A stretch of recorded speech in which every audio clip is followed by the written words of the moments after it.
கடல்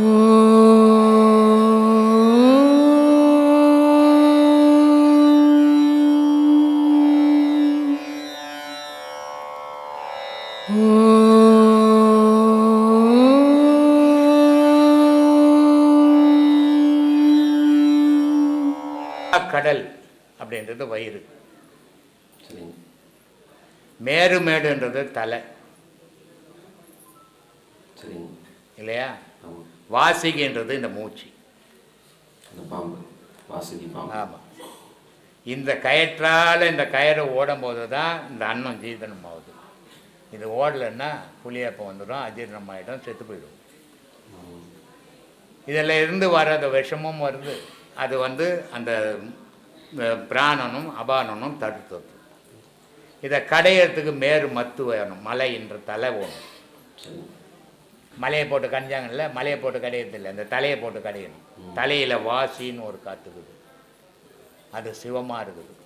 அது என்ன பண்ணுது, உடலுக்குள்ளே வர விஷயத்தை நெஞ்சு வரைக்கும் நிறுத்திடுது. அதனால் நீலகண்டர்னு பேர் வருது. சொல்லு.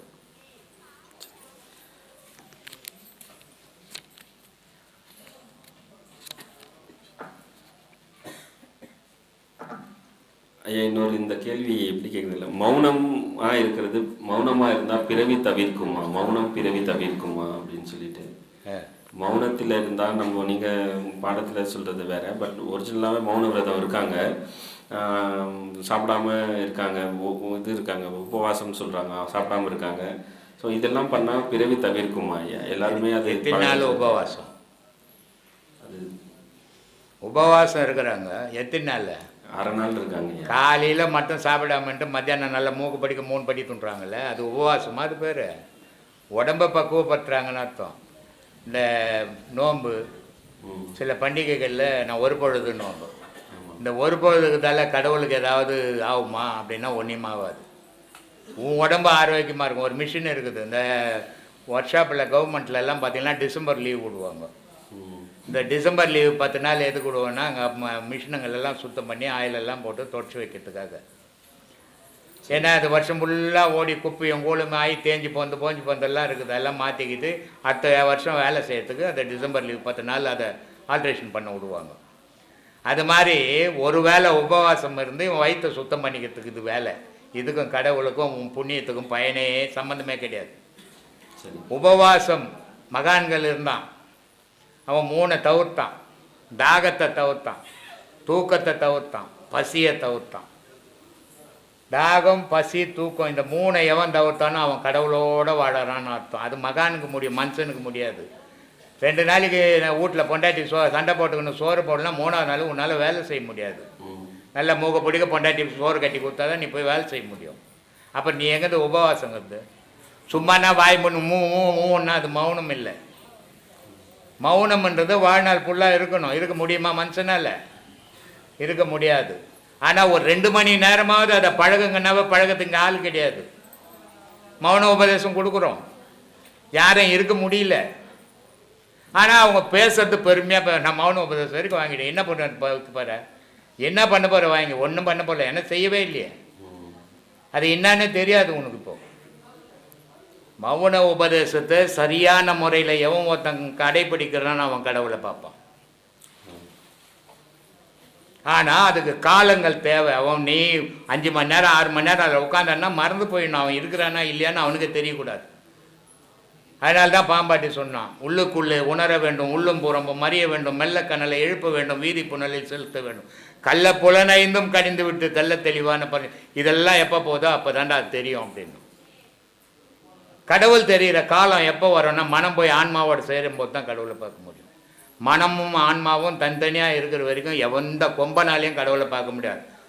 இதெல்லாம் அடங்கணும்னா ஆசை அடங்கணும், முதல்ல செயல் அடங்கணும், சிந்தனை இறைவன் மேலே தூண்டணும், உலகத்து மேலே தூண்டக்கூடாது.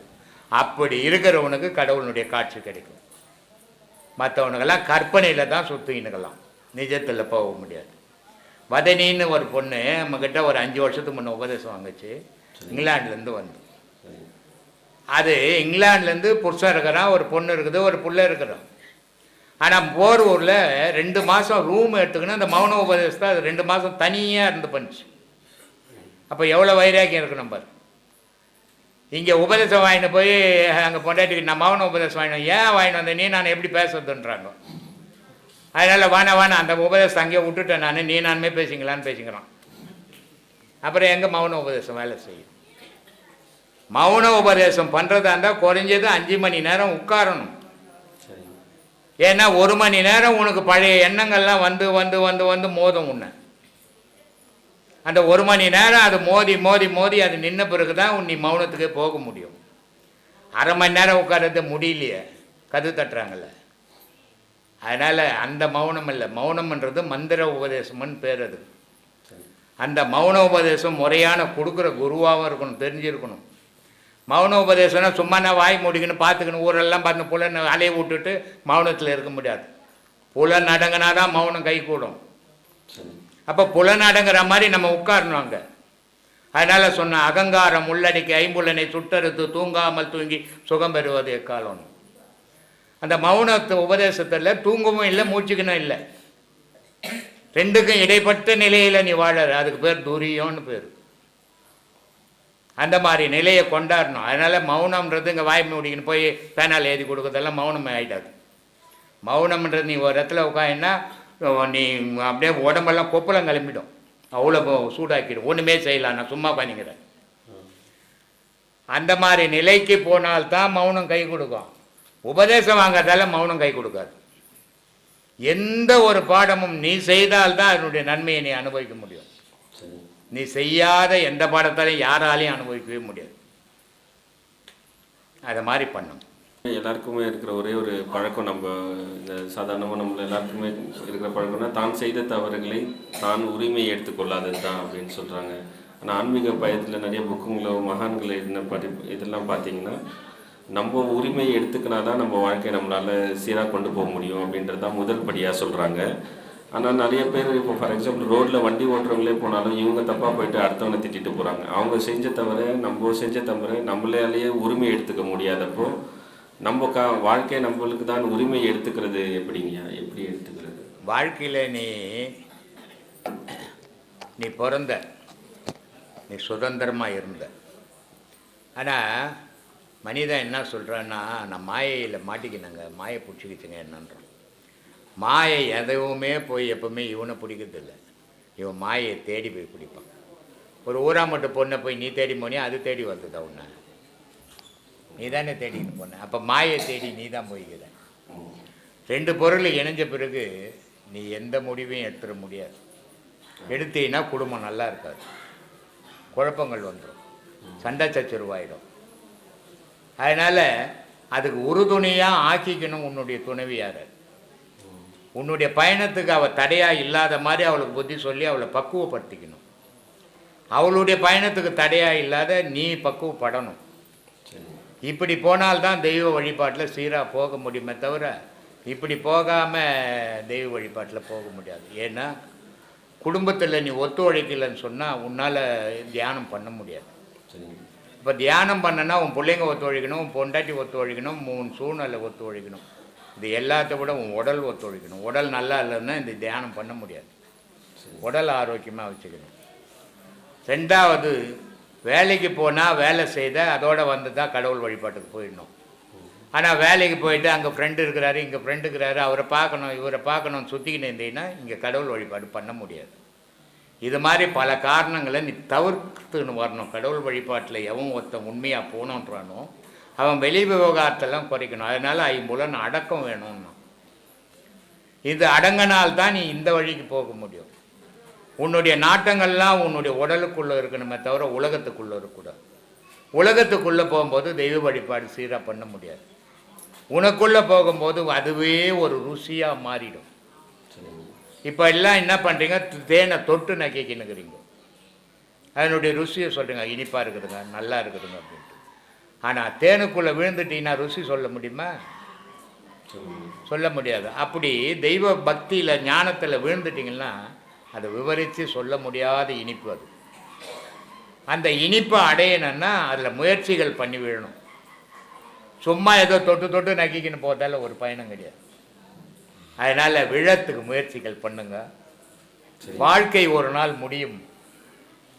எப்போ எந்த விஷயமும் ஒரு ஆரம்பம் தான் ஒரு முடிவு உண்டு. ஜனனம் வந்தாச்சு, மரணம் வரப்போகுது.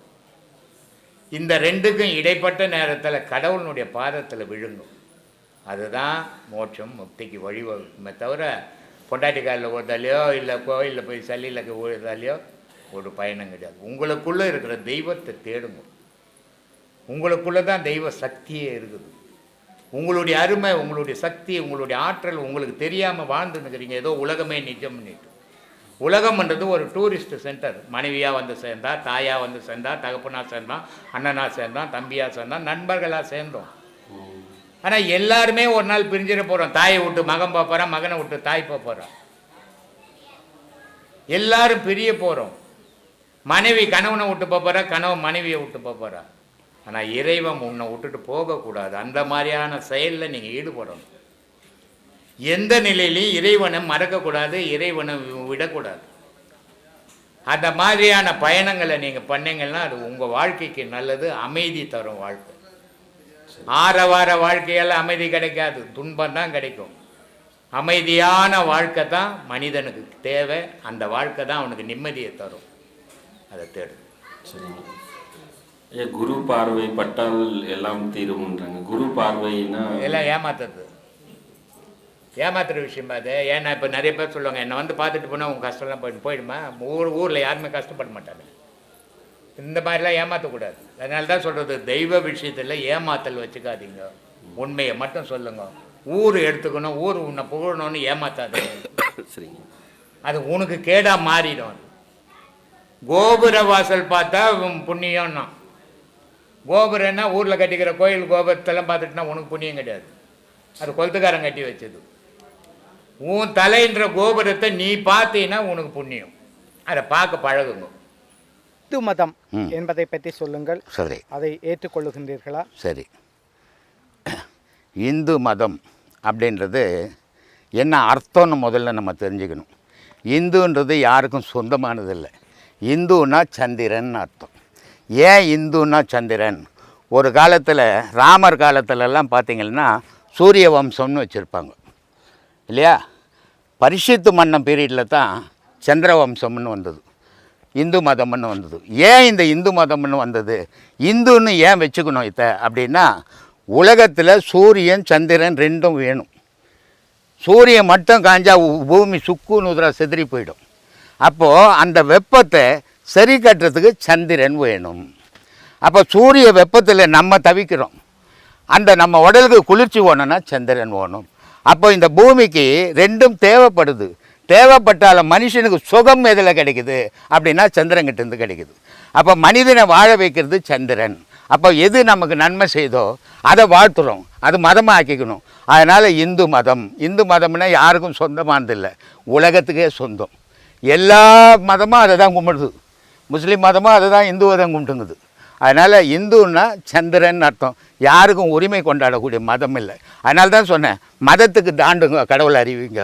மதத்துக்குள்ளே நின்னா கடவுளை அறிய முடியாதுன்னு சொன்னேன். மாதா பிதா குரு வணக்கம் சரி, தற்போதைய காலத்தில் குறைந்து கொண்டே வருகின்றது. சரி. இந்த மாதா பிதா குரு வணக்கம் குழந்தைகளுக்கும் மாணவர்களுக்கும் பயனுள்ளதாக இருக்கின்றதா? சரி, இன்னைய நிலைமையில் அது இல்லை. ஏன்னா பழங்காலத்துலலாம் தாயை தெய்வமாகவும் தகப்பனை தெய்வமாகவும் வழிபட்டாங்க. அதே நேரத்தில் தாயும் தகப்பனும், தகப்பன் போய் எங்கேயோ 4 ரூபாய் சம்பாரிச்சுன்னு அந்த தாய்கிட்ட கொடுத்தா அந்த தாய் அந்த குழந்தைங்கள ரொம்ப கண்ணும் கருத்துமாக வளர்த்தா. ஆனால் அது காலப்போக்கில் மாறி இன்றைக்கி எல்லா தாய்களும் வேலைக்கு போக ஆரம்பிச்சிட்டாங்க. அதனால் அந்த தாய் பாசம் என்னன்னு அந்த குழந்தைங்களுக்கு தெரியல. அது தெரியாமையே அவங்க ஆயா வச்சு வளர்க்குறது, இல்லை ஒரு ஹாஸ்டலில் விட்டுறது, இது மாதிரி வளர்க்கும் போது தாய் மேலேயும் தகப்பன் மேலேயும் பாசம் இல்லாமல் குழந்தைங்களுக்கு போயிடுச்சு. இந்த பாசம் இல்லாத போனதில் இந்த தாய்க்கு பாசம் இருந்தாலும் பணம் மேலே இருக்கிற பாசம் பழைய மேலே இல்லாமல் போயிடுச்சு. அதனால் 2 பேருடைய உறவுகள் துண்டிக்கப்படுது. இது என்ன ஆகுதுன்னா, இளமையில் அப்படியே உறவாடிக்கின்னு இருந்தாலும் முதுமை வரும்போது அந்த தாயின் தகப்பனையும் இந்த பிள்ளைகள் அவாய்ட் பண்ணுறாங்க. இதுக்கு அடிப்படை பேஸ் எங்கேருந்து உருவாகுதுன்னா தாய்கிட்டவும் தகப்பங்கிட்டேருந்து தான் உருவாகுது, பிள்ளைங்கக்கிட்டேருந்து உருவாகலை. ஏன்னா பிள்ளைங்களுக்கு தெரியாது. ஒரு ஸ்கூலில் எட்டும் போய் சேர்க்குறீங்க, ஒரு 5 வயசு குழந்தை, அந்த 5 வயசு குழந்தைக்கு என்ன ஜாதி நம்மன்னு தெரியாது. ஆனால் ஸ்கூலுக்கு போன உடனே அங்கே என்ன ஜாதின்னு கேட்குறான். அப்போ தான் அந்த குழந்தைகளுக்கே தெரிய ஆரம்பிக்குது. அப்போ எங்கேருந்து உருவாகுது? ஸ்கூல்லேருந்தே ஜாதி உருவாகுது, குழந்தைகிட்டேருந்து உருவாகலை. அதே மாதிரி இந்த வெறுப்பு உணர்ச்சி எங்கேருந்து உருவாகுது? தாய்கிட்ட தகப்பக்கிட்டேருந்தே உருவாகுது, பிள்ளைங்கக்கிட்ட உருவாகலை. ஆனால் பிற்காலத்தில் அது பிள்ளைங்களுக்கே உருவாகி போகுது. அதனால் தாய்க்கும் தகப்பனுக்கும் அண்டர்ஸ்டாண்டிங் இல்லாமல் இன்றைக்கி அநாத ஆசிரமங்களில் எத்தனையோ தாய்மார்கள் போய் அவஸ்தைப்படுறாங்க. கோடிக்கணக்கில் சம்பாரித்து பிள்ளைங்களுக்கு செலவு பண்ணியும் அந்த தாய்ங்களுக்கு அந்த பிள்ளைங்க உதவாத போகிறது காரணம் தாய்களே தகப்பன்களே காரணம். மனிதர்கள் எல்லாம் இன்பம் தேடித்தான் பிறக்கின்றார்கள், வாழ்கின்றார்கள். இயற்கையே அப்படித்தான் படைக்கப்பட்டிருக்கின்றது. இதை நீங்கி வாழ்வதால் மனித மனம் மகிழுமா? எடுத்த பிறவியின் பயன் கிட்டுமா? இன்பமடையாமல் இறக்கும் ஒருவன் தீமை தரும் ஆவியாவான் என்பது உண்மையா? மனித இனம் இன்பத்துக்காக தான் பிறந்தது, இன்பத்துக்காக தான் வளர்ந்துக்கணுங்குது, இன்பத்துக்காக தான் வாழுது. திருமணம்ன்றதை தனக்கு ஒரு யாரோ ஒரு பெண்ணை போய் எதுக்கு திருமணம் செய்கிறோம்? தனக்கு உடல் இன்பம் வேணும், தனக்கு ஒரு பாதுகாப்பு வேணும் அப்படின்றதுக்கு தான், அந்த இன்பத்துக்காக தான் இந்த திருமணமே நடக்குது. அப்போது இன்பம் இல்லாத உலகத்தில் ஒரு வாழ்வே கிடையாது. இன்பம் இல்லாத வாழ்வு எதுன்னா பணம் தான். அப்போ ஒவ்வொரு மனிதனுக்கும் ஒவ்வொரு இன்பம் வருது. எப்படி இன்பம் வருது? ஒரு தாய்க்கு ஒரு குழந்தை பிறந்தா இன்பம் வருது, அந்த மகனுக்கு ஒரு கல்யாணம் ஆச்சுன்னா இன்பம் வருது, அந்த குழந்தை ஸ்கூலுக்கு போய் படிச்சதுன்னா ஒரு இன்பம் வருது. எல்லாமே உலகத்தில் இன்பம். இந்த இன்பம் இக இன்பம் பேர். இதுலேயே பற இன்பம்னு ஒன்றுக்குது. இன்பம்ன்றது ஒரு ஆணும் பெண்ணும் உறவு பூர்வமாக உறவு கொள்ளும்போது உடல் உணர்வு இன்பம் கிடைக்குது. இதே இன்பம் ஞானிகளுக்கு நீங்கள் கேட்குறது புரியுது. இதில் போகும்போது இது இன்பம் இல்லையான்னு யார் சொன்னது இன்பம் இல்லைன்னு? குண்டலின்ற பராசக்தி இருக்குது உடலில், கீழே இடுப்பில். சிவம் உச்சியில் இருக்குது. இந்த பராசக்தி போய் அந்த சிவத்தோடு இணையும் போது ரெண்டு பேரும் புணரல் பண்ணும்போது அந்த மகானுக்கும் இன்பம். ஆனால் அந்த இன்பம் பேரின்பம். இந்த மனிதர்களுக்கு கிடைக்கிறது சிற்றின்பம். அப்போ பேரின்பம்ன்றது மகான், அதுக்காக அவங்க இவ்வளோ நாள் பாடுபட்டான். சிற்றின்பம்ன்றது பணத்தை செலவு பண்ணி ஒரு பெண்ணை கல்யாணம் பண்ணி ஒரு வீடை கட்டினா இன்பம், ஒரு குழந்தை பெற்ற இன்பம், ஒரு குழந்தைக்கு கல்யாணம் பண்ண இன்பம். இதெல்லாம் சிற்றின்பத்தில் சாரும், அது பேரின்பத்தில் சாரும். கர்ம வினைகளை ஒருவன் சந்தித்தே ஆக வேண்டுமென்றால், தலைவிதிப்படித்தான் எதுவும் நடக்க வேண்டுமென்றால் கடவுள் வழிபாடு எதற்காக? ஒரு ஊனமற்றவன் இருக்கிறான், அவனுக்கு இயற்கையில் ஏதோ ஒரு அடிபட்டு போச்சு, அவனுக்கு கால் விண்ணமாகி போச்சு, அவன் ஊனமற்றவனாகிறான். அப்போ யார்கிட்ட போனால் அது சரியாகும்? ஒரு டாக்டர்கிட்ட போனால் தான் அது சரியாகும். அப்போது டாக்டர் ஊனமற்றத்துக்கு ஒரு நோய்க்கு எப்படி டாக்டரை தேடுறோமோ அதே மாதிரி நம்மளுடைய தலைவிதியை நிர்ணயிக்கப்பட்டதை மாற்றக்கூடிய ஆற்றல் இறைவனுக்கு மட்டும்தான் இருக்குது. அதனால் இறை வழிபாடு அவசியப்படும் போது தான் உன்னுடைய மனம் மாறுது, உன்னுடைய செயல் மாறுது, உன்னுடைய பிறப்பும் சுத்த பிறப்பாக மாற்றப்படுது. அதனால் இறை வழிபாடு ரொம்ப அவசியம். அதால் மட்டும்தான் அந்த விதியை மாற்ற முடிய ஆற்றல் உண்டு. மனுஷனுக்கு அந்த ஆற்றல் கிடையாது. மனுஷனுக்கு மதி இருக்குது. பிறப்புன்றது விதி, இறப்புன்றது விதி, இடையில் செயல் புரிகிறது மதி. அப்போது எதுவாக இருந்தாலும் ஒரு ஆரம்பமாச்சுன்னா அதுக்கு ஒரு முடிவு உண்டு. அந்த விதி ஆரம்பிக்குது, விதி முடிக்குது, மதின்றது இடையில் வாழுது. இந்த மதியை வச்சு தான் இந்த விதியை அழிக்கணும்னா என்ன பண்ணலாம் அப்படின்னு மகானெல்லாம் இறைவனை தேடினான். அப்போ மறுபிறப்பு இல்லாத ஆற்றல் எதில் கிடைச்சதுன்னா அந்த விதியை ஜெயிக்கிற ஆற்றல் மதிக்கு உண்டு. மதி எங்கே போனால் ஜெயிக்கும் அப்படின்னா இறைவன்கிட்ட போனால் தான் ஜெயிக்கும். அதனால் இறை வழிபாடு அவசியம். கஷ்டப்பட வேண்டியதிலிருந்து விலக்கு இல்லை என்றால் அது தேவையில்லாத கடவுள் வழிபாடு எதற்காக நமக்கு வேண்டும்? கஷ்டப்படாமல் பிறப்பே கிடையாது. ஒரு தாயினுடைய கர்ப்பத்திலேருந்து குழந்தை வருது, அது சந்தோஷத்துக்காக தாய் குழந்தையை பெற்றுக்கிறா. ஆனால் அந்த தாய்க்கு எவ்வளோ துன்பத்தை கொடுத்து அந்த குழந்தை வெளியே வருது. அப்போது இன்பம் எதில் இருக்குது அப்படின்னா கஷ்டத்தில் தான் இருக்குது. அதே நேரத்தில் இந்த குழந்தை வரும்போது எவ்வளோ துன்பப்பட்டு வெளியே வருது, அப்போ தானே இது வாழ முடியும். அப்போ ஒவ்வொரு மனிதனுக்கும் துன்பப்பட்டதால் இன்பம் கிடைக்கும். இது கடவுளுக்கும் இதுக்கும் சம்மந்தமே கிடையாது. இவன் மன சம்மந்தப்பட்டது தான். ஒருத்தன் சந்தோஷமாகறான், காசே இல்லை. ஒருத்தர் கோடிக்கணக்கில் வச்சுக்கிறான், நிம்மதியே இல்லை. என்ன காரணம் அப்படின்னா இவன் மனம் சம்மந்தப்பட்டது. இதுக்கு இறைவ வழிபாட்டில் தவறே கிடையாது. இறைவனுக்கும் இதுக்கும் சம்மந்தமே கிடையாது. இது தெரியாமல் நம்ம இறைவன் மேலே போய் சொல்லின்னுக்கிறோம். அதை அறியணும்னா நம்ம யோசித்தோம்னா நமக்கு உண்மை புரிய வரும். ஊழ்வினை பயனை பற்றி சொல்லுங்கள் ஐயா. உள்வினைன்றது என்ன அப்படின்னு நிறைய பேருக்கு சந்தேகங்கள் இருக்குது. அந்த உள்வினைன்றது இப்போ நம்ம பிறந்திருக்கிறோம், இப்போ ஒரு அடையாளமாக இருக்கிறோம். நம்ம என்ன செய்கிறோம்? நம்ம செயல்கள் செய்கிறோம். அந்த செயல்கள்னால் பல பேருக்கு பல நன்மைகளை சிலர் செய்கிறான், பல பேருக்கு பல தீமைகளை செய்து இவன் நல்லா இருக்கணும்னு நினைக்கிறான். அப்போது நன்மைகளை செய்தவனுக்கு ஏற்ற வினைகள் கிடைக்குது, தீமைகள் செய்த அவனுக்கு ஏற்ற வினைகள் கிடைக்குது. ஆனால் இந்த பிரிவில் நன்மை செய்தவனை விட தீமை செய்தவன் நல்லா இருப்பான். ஏன்னா அவனுக்கு தான் எதை பற்றியுமே கவலை இல்லையே, அதனால் அவன் நல்லா இருப்பான். ஆனால் நன்மை செய்கிறவன் எல்லாத்தையும் யோசிப்பான், அதனால் அவன் நல்லா இருக்க முடியாது. ஆனால் இது பிறப்பினுடைய பயனாக மறுபடியும் இவன் நல்லவன் நன்மை செய்தவன் பிறந்தான்னா வாழ்க்கையில் நல்லா இருப்பான். தீமையை செய்தவன் பிறந்தான்னா வாழ்க்கையில் கண் இல்லாத, கால் இல்லாத, காது இல்லாத, இப்படியெல்லாம் பிறப்பு தோணும். இது எங்கேருந்து தொடங்குது அப்படின்னா, உன் நினைவால் நீ செய்துக்கின முற்பயனு இப்போ விளைஞ்சது. அது அதனால் வந்த வினைகள், அதனால் உள்வினை முன்வினை. தாய் நல்ல தாயாக இருப்பான், நல்ல தகப்பனாக இருப்பான், புள்ள கெட்டவனாக இருப்பான். இது எப்படி வந்தது அப்படின்னா, ஆன்மாவாகப்பட்டது நல்ல ஆன்மாவாக இருந்தால் அது நல்ல பிள்ளையாக இருக்கும். ஆன்மாவாகப்பட்டது பாவத்தை பண்ண ஆன்மாவாக இருந்தால் ரெண்டு தாயும் தகப்பன் நல்லவங்களாக இருந்தாலும் புள்ள கெட்டவனாக மாறி போகுது. அதனால் உள்வினை ஏற்படுது. அதனால் உள்வினை பயன் நம்ம செய்தது நமக்கு உலகத்தில் கிடைக்குது. அப்போது நம்ம என்ன செய்யணும்னு நினைக்கணும், உலகத்துக்கு நம்மளால் முடிஞ்ச நன்மையை செய்தோம்னா நம்ம அடுத்த பிரிவில் நல்லா இருக்கலாம். இதை நினச்சி பயணம் பண்ணோம்னா தீமை செய்யாத விலகிடுவோம். இதுதான் உள்வினை. பல நினைவான நெஞ்சே, இங்கே தான் வந்து சூட்சமாக வச்சுக்கிறாங்க. பல நினைவான நெஞ்சே.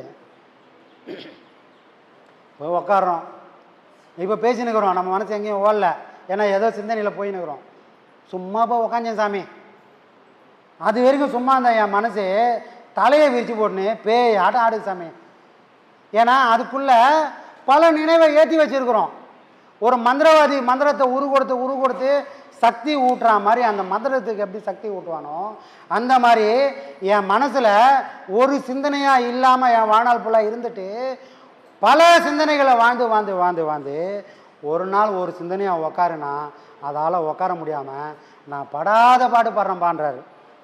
பல நினைவான நெஞ்சே, ஒரு நேரத்தில் ஒரு மணி நேரம் ஒரே சிந்தனையோடு என்னால் உட்கார முடியல.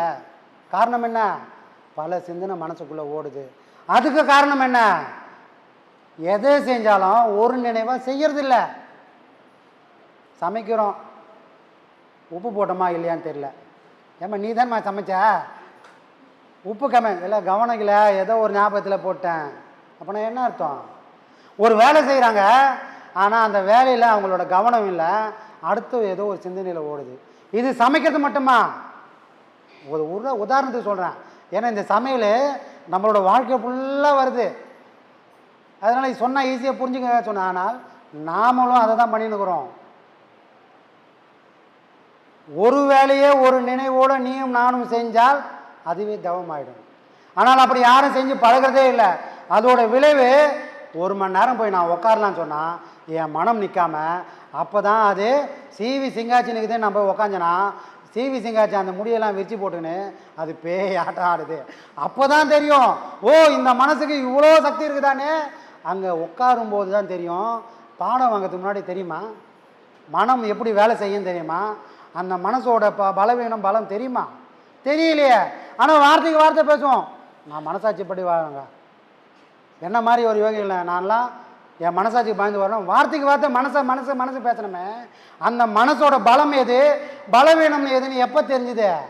சும்மா எப்போ உக்காந்து பாருங்க, அப்போ தான் அடடா இவ்வளோ நேரம் என்ன பெருமையாக நினச்சிட்டேனே, இப்போ என் முன்னாடி ஓடுறது எதுவுமே பெருமையாக நினைக்கிற அளவுக்கு ஒன்றுமே இல்லையே. நான் மண்ணை தோண்டி இது மேலே இதை நினைக்கக்கூடாதுன்னு குழி தோண்டி புதைச்சதெல்லாம் அது உயிர் கொடுத்துன்னு என் முன்னாடி நின்று டான்ஸ் ஆடுது. பல நினைவான நெஞ்சே, மிகுத்திடு காம நெஞ்சே. இந்த காமம் எல்லாமே போயிடும் ஒரு காலத்தில். ஆனால் ஒன்றுத்துக்கும் உதவாக்கரியால் போனால் கூட மனசில் இருக்கிற அந்த காமம் என்னை மட்டும் போகவே போகாது. அது 1000 அவமானப்படும், 1000 உதப்படும், ஊரே காரி துப்பி பார்த்து ஊரே காரி துப்பினால் கூட அந்த தவறை திரும்ப செய்ய சொல்லுவோம். காரணம் அந்த காமம்ன்ற எண்ணம். ராவண சீதையை கடத்தினதுக்கு அப்புறம் தான் தெரியும், ஓ ராவணனுக்கு அவ்வளோ காம இச்சை இருக்குதுன்னு. ஆனால் அவன் ஏற்கனவே ஒரு இடத்துல அடி வாங்கியிருக்கிறான். என்ன சாமி இந்த கதை எனக்கு தெரியாத, கொஞ்சம் தண்ணி குடிச்சிட்டு வரேன் சாமி. ராவணனுக்கு அந்த காமம் ஏன் போகலை? சீதையை கடத்தின்னு வந்து உக்காந்துட்டாலும் மண்டோதரி இருக்கிறான். அதுக்கப்புறம் ஒரு ராஜானா எவ்வளோ எவ்வளோ இருப்பாங்க, மனைவி இல்லாமல் 1000 செட்டப்லாம் இருக்கும்.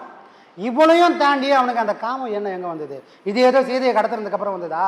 சீதையை பார்த்ததுக்கப்புறம் அவனுக்கு அந்த காம உணர்ச்சி வந்தானா? இல்லை இல்லை இல்லை, இது அவன் ரத்தத்திலே ஓடுனது. ஐயா சொல்லுவார் இல்லையா, டேய் வடியில் கெட்டவனை எதையாவது சொல்லி எதையாவது பண்ணி திருத்திடலாம், மாற்றிடலாம். ஆனால் கர்ப்பத்தில் கெட்டவனை யாராலையும், அந்த கடவுளே நினச்சாலும் கர்ப்பத்தில் கெட்டவனை மாற்றவே முடியாது. அவன் பிறந்ததுலேருந்து போகிற வரைக்கும் அப்படியே தான் போவான். அப்போ ராவணன் என்ன பண்ணுறான், அவனுக்கு அளவு கடந்த சக்தி வந்துச்சு. பாதாள லோகத்துக்கு போகிறான். அங்கே போய் என்ன பண்ணுறான், படையெடுத்து இந்த பாதாள லோகத்தையே நான் அடிமையை பண்ணிடணும்னு அங்கே போய் சண்டை போடுறான். அங்கே இருக்கிறான் இவனோட பெரிய ஆள்லாம் அங்கே உட்காந்துக்கிறான் பாதாள லோகத்தில். ராவணன் சண்டை போடுறான். அங்கே போனவொடனே ஒரு பொண்ணோட அழகில் மழங்கிடுறான். அந்த பொண்ணு எங்கே இருக்கிறான்னா பாதாள லோகத்தில் இருக்கிறான். அந்த பொண்ணுக்காகத்தான் பாதாள லோகத்துக்கே சண்டை போட்டுன்னு போகிறான். பாதாள லோகத்தை பிடிக்கணும், அந்த பொண்ணை நானும் அனுபவிக்கணும் அப்படின்னு ஒரு அந்த காமத்தோட தூண்டுதலில் பாதாள லோகத்தில் போய் அங்கே போய் சண்டை போடுறான். ஆனால் அங்கே இருக்கிறவங்க ராவணனோட பலம் வாய்ந்தவனால ராவணனை பிடிச்சி ஜெயிலில் போட்டுறாங்க. அடி உதன்னு உதச்சி. யாரை? அவ்வளோ பெரிய சிவபக்தன், 10 தலை ராவணன். ஆனால் அவனையே ஒருத்தன் அடித்து துவச்சி துணியை காய போடுற மாதிரி போட்டு ஜெயிலில் போட்டான். இப்போ ராவணனை ரிலீஸ் பண்ண முடியல. அப்புறமா ராவணனை ஜாமீன் எடுக்கிறாங்க. நிறைய பேர் அவனுக்கு ஆலோசனை பண்ணி தெரியாமல் பண்ணிட்டாங்க, ஐயா இனிமேல் இது மாதிரிலாம் பண்ண மாட்டான்னு ராவணனுக்காக பேசி ராவணனை கூட்டின்னு வராங்க. என்னடா இவ்வளோ பெரிய ராஜா, இவ்வளோ பலம் வாய்ந்தவன், இவ்வளோ பெரிய சிவபக்தன், ஒரு பொண்ணுக்காக போய் அசிங்கப்பட்டுட்டேமேனு அவனுக்கு அதை திருத்திக்கணும்னு எண்ணமே இல்லை. வந்து அசிங்கப்பட்டு இவ்வளோ தூரம் வந்ததுக்கப்புறமும் சீதையை கவர்ந்துருக்கிறான். திரும்பவும் அதே தவறே பண்ணுறான். காரணம் என்ன?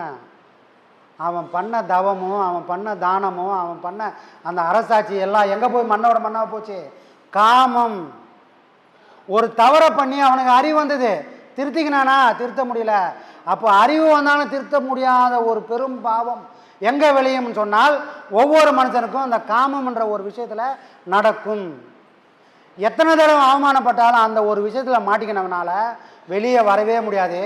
அவன் திரும்ப அவமானப்பட்டே சாவான். அதுக்கு ஒரு உதாரணம் யாரு? ராவணன்.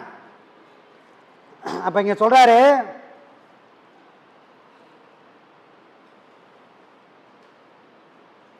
மிகுத்திடும் காம நெஞ்சே. இந்த மாதிரி ஒரு மனசு உனக்கு இருந்தா என்னப்பா ஆகுனா, மெய்ப்பொருள் அறியா நெஞ்சே. காமம் இருக்கிற ஒரு மனசில் உள்ளுக்குள்ள எனக்குள்ள ஒரு மெய்ப்பொருள் இருக்குது அப்படின்ற உணர்வு அவனுக்கு வருமா? அப்படி ஒரு உணர்வு இருந்தால் இப்படிப்பட்ட எண்ணங்கள்லாம் வருமானா? வரத்துக்கு வாய்ப்பே இல்லை.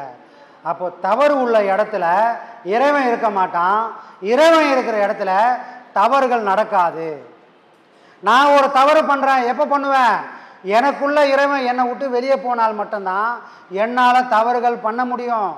எனக்குள்ள இறைவன் இருந்துட்டா நான் நினைச்சாலும் தவறுகள் பண்ணவே முடியாது. இந்த உண்மையை நீ புரிஞ்சுக்கப்பா. செகத்தினில் நாகைநாதர் சீர்பதம் தேடு நெஞ்சே. இவ்வளோ விஷயங்குது. நம்ம மனசுன்னு ஈஸியாக சொல்லிட்டோம், அந்த மனசுக்குள்ள இவ்வளோ பெரிய விஷயங்கள்லாம் இருக்குது. அப்போது எதை உள்ளே போடணும், எதை உள்ளே போடக்கூடாது அப்படின்ற அந்த நாலேஜ் நமக்கு வந்து நம்ம வாழ்க்கையில் சீராக வாழ்ந்தால் நம்ம வாழ்க்கையும் சிறப்பாக இருக்கும்.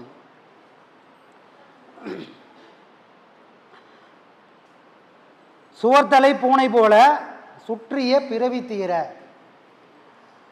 தவத்தினில் குருவான சர்க்குரு தாளை போற்றி சிவத்துடன் கலந்து மேவி சிதம்பர வழியே சென்று எவர்க்கு மேலான நாகை நாதரை வணங்கு நெஞ்சே. எப்பா நீ எப்படியாப்பட்ட ஆள் தெரியுமா?